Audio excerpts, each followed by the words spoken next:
as a medium has a basic challenge in terms of being used. The biggest joke, the way I look at it, is air is actually a bad conductor of heat. And the reason most of our warm clothing is based on a lot of air pockets and multiple layers of clothing, that's how we protect ourselves in the cold environments. It is all thanks to the air pockets, which are bad conductors of heat, and that is how they act as insulators and protect us with respect to cold climates. But because it is freely available, very naturally, everybody started using it as a medium for removal of heat. But today, the way the semiconductor designs have started becoming more and more compact, the way clustering of computers is beginning to be a norm, especially with applications like high performance computing, especially with applications like cloud, high frequency trading, and so on. So from that perspective, it is becoming very challenging to use or continue to use air as a medium for cooling. And so, like Vishal already shared with us, Vishal both shared with us, there are multiple ways of using different mediums for cooling, which are not air, basically, right? So from that perspective, if you look at it, Vijay and me are both going to talk the same language with you, because we both don't like air as a cooling medium. Although liquid cooling is now gaining a lot of traction, but for GRC, it is not a very new story. So there are always situations where new technologies develop, they go through a maturity cycle, and then we can say that once they are mature, they become a viable technology option for customers. Very early in technologies, even the technology is not fully mature, there is not much experience from customer side to actually use it throughout the life cycle. And so very early, it is very difficult to give a judgment of whether a particular technology is mature. There are too many factors to consider. How we differentiate ourselves is that we have been in liquid immersion cooling for the last 15 years. So from a GRC perspective, this is a mature technology. It's not an experimental technology. It's not that let's do this and see. No, it is much beyond that. We also are very proud that we have installations which are already 15 years old and still running. So that also gives an example of what is the longevity of the technology. Because for 15 years, definitely our customer did not use the same IT. So effectively 3 to 4 IT refreshes have happened with the GRC technology at a few customers, and they continue to deploy the same, right? So from that perspective, very quickly, I will go to the next slide. That what is it, right? What is liquid immersion? Why we think it's a good idea, right? And what are the impacts with respect to various challenges which the data center customers have struggled with in the past, are struggling with today, and what we expect them to struggle with tomorrow unless they change the way they deploy their servers. So effectively speaking, a liquid immersion system is a very simple system. What you see in your picture is a tank. We call it a rack, but you can also call it a tank because it's a space filled up with a particular coolant, which is a dielectric coolant. In that coolant, we are going to immerse the entire server, right, without the fans, because we don't need the fans in the server at all, right? So when we remove the fans, between 10 to 15% is the energy reduction of the server, because that is what actually gets consumed in the fans of a server when you have an air-cooled server. So the best part is the moment a customer makes a decision that, hey, I will go immersion, he has saving, right? Even before putting the server in, because the fans are gone, no power consumption up to 15-16%. The next is this hot coolant. I need to get the heat out. So we have a heat exchanger where we transfer this to a water loop. Now, why a water loop? Can't I directly take the coolant itself to outside the room and then just exhaust it? So the answer is yes and no, right? Technically, very easy to do. I can just pipe the same coolant right up to the terrace of the data center and put a dry cooler and directly transfer the heat to air. Possible. But the coolant is more expensive than water, right? So that is why we try to minimize, only use the particular medium where it is really required. So extracting the heat is the main job of our coolant. The moment it does that, we transfer it to a more economical and manageable medium, which is water. So the external heat rejection can be any existing, or it can be designed based on various densities. It can either be a cooling tower, a dry cooler, an adiabatic dry cooler, or even a chiller, right? And this is how the system works. Now, with respect to this technology, one of the things that is really dramatic is that because we are able to use a medium whose thermal conductivity is 1200 times more than air and whose density is 900 times more than air, a very small amount of coolant has a very high capacity to capture heat and move it. And as a result, we can operate at much higher temperature of coolants while the server gets cooled. Now, philosophically speaking, the moment I say I'm cooling something, if you touch that medium, your hand should feel cold, right? That is our expectation because it is cooling. Now, the funny part about our coolant system is when I supply the coolant at a temperature close to 40 degrees Celsius, it is able to maintain the temperature of all the semiconductors well within the design limit of the semiconductors. So, with what will be warm to touch, we are actually cooling, right? And that makes this technology very interesting for customers. But because I get a coolant which is very hot on the output, I no longer need a refrigeration cycle to reject that heat out into the ambient. And so what happens is in the heat rejection system, we can actually design something which is chiller free, which means in our cars, the way we have a radiator, a fan and a coil, that is the mechanism outside where water gets cooled directly without any compressor.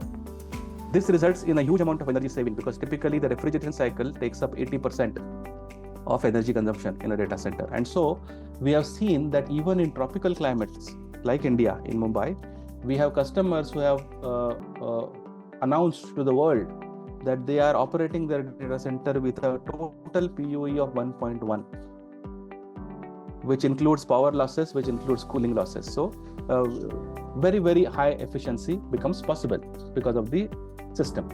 The second thing is, how will the customers look at different cooling mechanisms? So very clearly, all customers are always worried about how difficult is something to install, how difficult is it to maintain, how difficult is it to operate.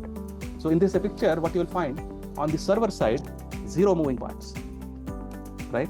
Because even the fan is removed. So there is nothing which moves as far as the server is concerned. To move the coolant, we need a pump, which is yellow in color in this particular animation. So there is one pump and that's it, right? So in the white space of the data center, what is the moving part? A pump. Outside, if we are using a chiller free system, again, what will be the moving parts? There will be a cooling tower pump, or there will be a fan for the radiator if it's a dry cooler. So again, just a few motors is what becomes the technology that is going to get operated. What are the benefits? The overall design becomes very simple. Second, most of the data center owners are very professional with respect to managing chill water systems, because large data centers all are based on chill water only. So this becomes a simpler system than a chill water system, if you look at it. So there is reduction in complexity, and this is the way we start cooling.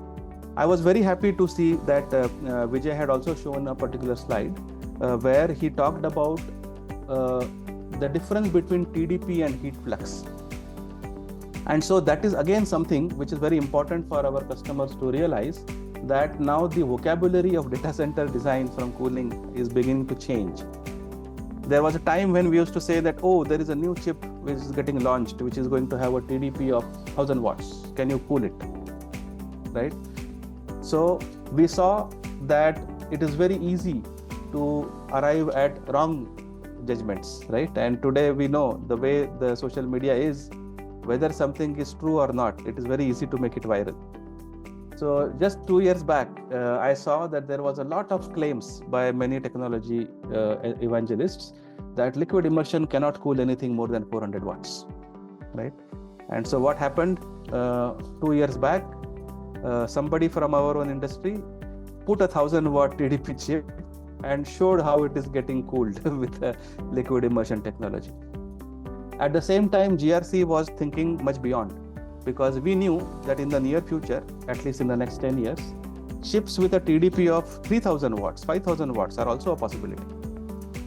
So is this technology not really mature enough to be able to handle that? And that is the reason we have also launched a white paper, which is available on our website. We call it Immersed Direct Liquid to Chip, or IDLC is the technology. So this is a technology that we have developed, and the white paper is available. So please feel free to read and see how that technology works. So with that technology, we already know that we can very easily cool chips with a TDP of 5000 watts. But TDP is not really the right measure that we should be thinking about. Heat flux is the right measure. And heat flux also brings into picture the variable, which is the surface area. Because you can have a 5000 watt TDP chip, but if you have a surface area which is also 5 times more, it is nothing different than a 1000 watt TDP chip, practically speaking. So when we are talking about 5000 watt TDP chips that we are testing it to the same surface area which would have been there if it was a 1000 watt chip or lower. So that is the kind of heat flux that we know this technology can definitely handle. And with this technology, what we are seeing is who are the customers who are going to look for this kind of technologies? How difficult is it? And so on and so forth. I had already, Vivek said that, I wanted to talk about a technology which is already here, not something which is coming or which is for the future. And so what you see are pictures, right? And these are pictures of existing data centers deployment. So you can convert a conventional data center or a co-location floor into liquid immersion, right? What do you need to change? Practically nothing. You just remove the air-cooled racks, you put in the tanks, you put the CDU. Whatever water connection was going into a precision air handling unit, you simply connect the same into the CDU. And that's it. Very easy to deploy. Many customers will be worried that, hey, you are going to put a lot of liquid onto the floor in a tank, right? Is it not heavy? So typically enterprise data centers, the raised floor is always designed for 1500 kg per square meter. Our system fully loaded with servers is less than 1001.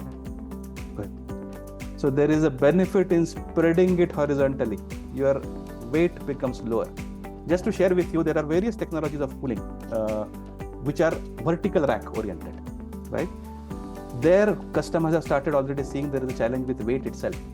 Because when you start putting more and more hardware into the same rack footprint, you also sometimes add cooling mediums which are heavy.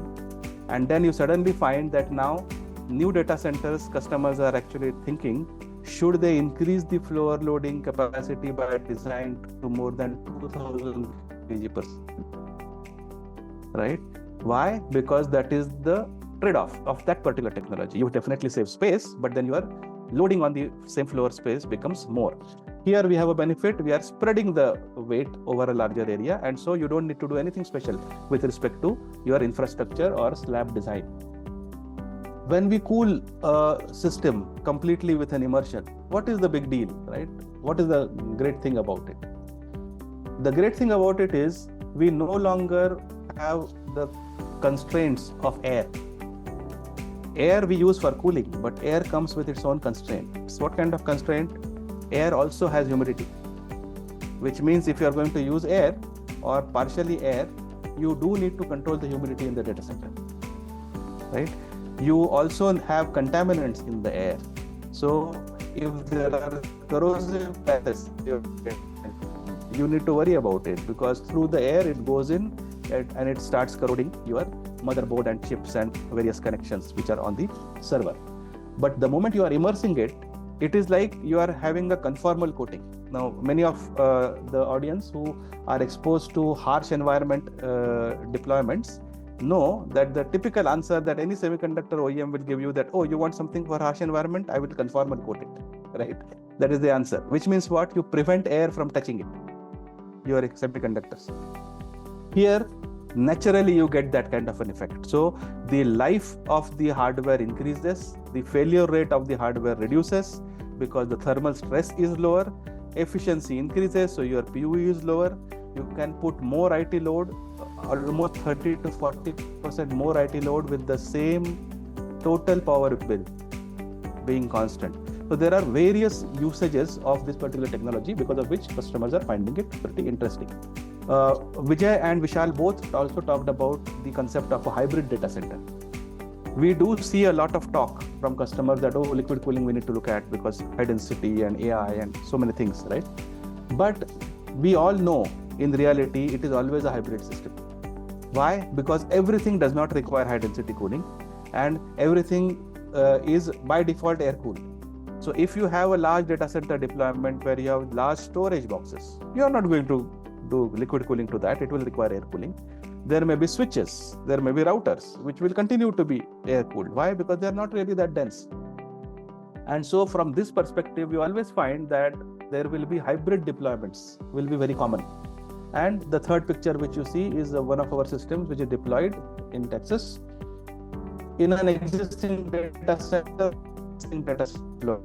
And what you see in the picture is the 6th fastest supercomputer in the USA, right? So it's a cluster of 4 racks, 100 kilowatts per rack, right? The last is a modular data center or anywhere, right? So you can have containerized data centers, very easy to deploy. Now, what is so great about a container? Anything you can put in a container, theoretically speaking. Now, what is great is when you want to do air cooling in a container, space becomes a constraint, because when you take ISO containers, which means you can either have a front clearance or back clearance, not both at the same time, if you have only a single container. And so there is a lot of complicated mechanisms which people have to use. They have to either put railing kits so the rack can be moved to the front for accessing from the back. Then what do you do about the cables snagging, the pipes snagging if there are any liquids you are bringing in? So it becomes a very complex design.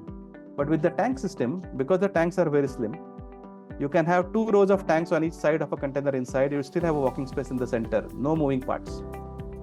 The picture that you see on the last one is a deployment that we have done many years back for the US Air Force, right? So these are actual deployments, not AI generated, right? Now, what kind of a portfolio do we talk about? So from a modular data center to an enterprise class data center, which is our Ice Rack Flex or Ice Rack 10, to test, develop, research kind of deployments, which are Ice Rack Micro with the 24U, and the newest entrant last year, what we launched is called the Ice Rack Pico, which is a liquid to air.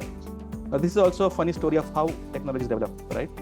We wanted to go and show liquid immersion cooling to customers at events. Most of the events are in 5-star hotels, right? Now, if I go to a 5-star hotel and tell them that, hey, I want some chilled water piping inside, he's going to say, obviously, no, right?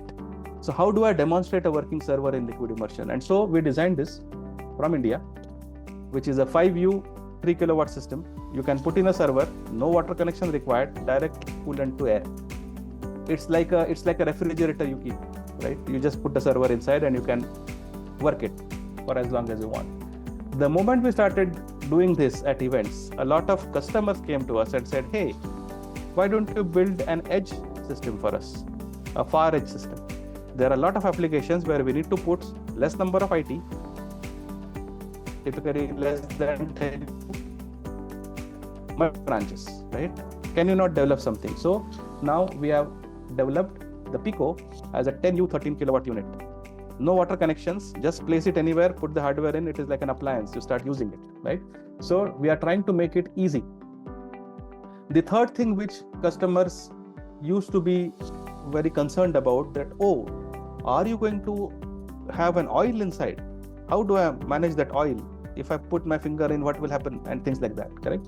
So from that perspective, all the coolants which are certified as electrosafe by GRC, they are non-toxic, they are non-corrosive, high dielectric value and high thermal conductivity value. We try to go as low viscosity as possible so that we can have better efficiency of heat capture. Now, from that perspective, we said that why do I want a barrel of coolant to reach a site in a data center? Data center customers don't like that. So with our new Ice Rack Pico, the unit will ship with the coolant inside. So there is no filling business on the site. You just put the server in, switch it on, it starts working. You remove the server out, no liquid to be handled on site. That is the kind of technology that we are moving to make it easier for customers to utilize. Now, what kind of a deployment? So this is a 70 kilowatt per rack deployment. The same picture which I showed you earlier. The customer likes to put stickers on them, right? So this is Lone Star 6, 70 kilowatt per rack, 4 rack system, so it's 280 kilowatt.